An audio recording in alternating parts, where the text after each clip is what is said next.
वज़ीर आज़म शहबाज शरीफ की सदारत हेठि क़ौमी सलामती कमेटी जो इजलास अॼु थी रहियो आहे, जंहिंमें वफ़ाक़ी वज़ीर हथियारबंद फ़ौज जी क़यादत शिरकत कंदी। इजलास में मुल्क जी सिक्योरिटी सूरतहाल ते गौर वीचार कयो वेंदो। ज़रनि मूजिबि इजलास में पाक फ़ौज जे थाकनि ते हमला कंदड़नि ख़िलाफ़ कार्रवाई जो फ़ैसिलो कयो वेंदो।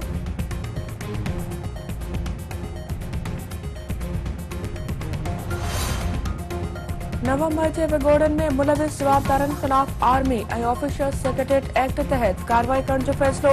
Army chief general Asim Munir की सदारत हेठि कोर कमांडर कॉन्फ्रेंस पाक फौज के थाकन ते हमला और शहीदन की यादगारन की बेहरमती मनसूबाबंदी जो नतीजो करार। पाक फौज जो चवण है तो फौजी थाकन ते हमला कंदड़न सां कंहिं भी किस्म की रियायत न कई वेंदी। पाक फौज विगोड़न लाइ भड़काईंदड़ और जिम्मेवारन बाबत मुकम्मल तौर आगाह है।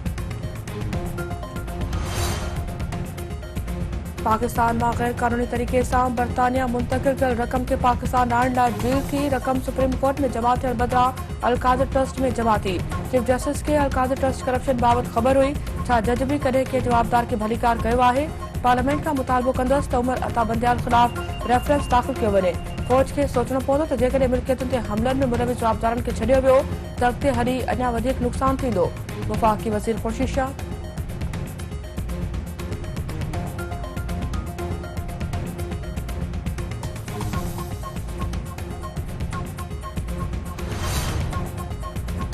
सती डिजिटल आदमशुमारी में सिंध की आबादी 5 करोड़ 74 लख ॾेखारी वई।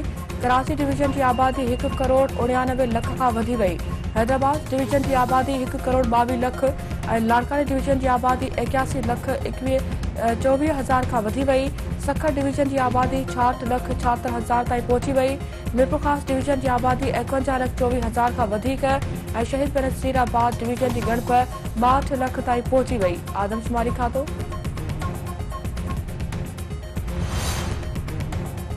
कंधरा भरसा औरत कतल गोठ सादिक पलहर में तेज धार वारी औजार से माई शहजादी जो गलो कपियो वियो। पुलिस लाश तहवील में वठी अस्पताल मुंतकिल करे छॾियो। मक़तूलनि जो मुड़ुस मंज़ूर पलहर गिरफ़्तार।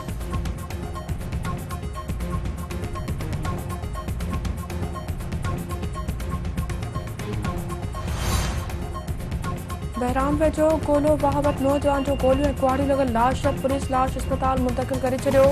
नौजवान की सुञाणप गोठ सावलो खोसो के रहवासी तारिक खोसो तौर सुञाणप थी है। पुलिस जो चवण त वाक़े बाबत जांच करे रहिया आहिनि।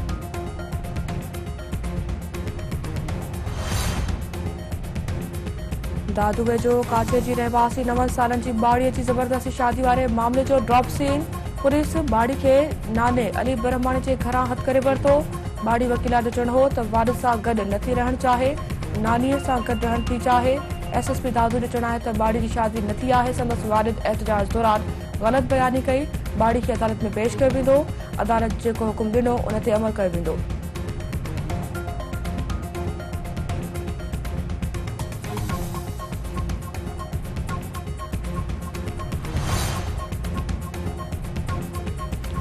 जैकबाबाद वेझो हीर बिहार होटल वटि भोसा भरियल ट्रैक्टर ट्राली कल्टी। 1 ॼणो फौत 5 ज़ख़्मी। लाश अस्पताल मुंतकिल। नंढो जाम वेझो राहु स्टॉप वटि गाड़ी रक्षा में टक्कर। 1 ॼणो फौत और 5 ॼणा ज़ख़्मी। लाश ऐं ज़ख़्मी अस्पताल मुंतकिल।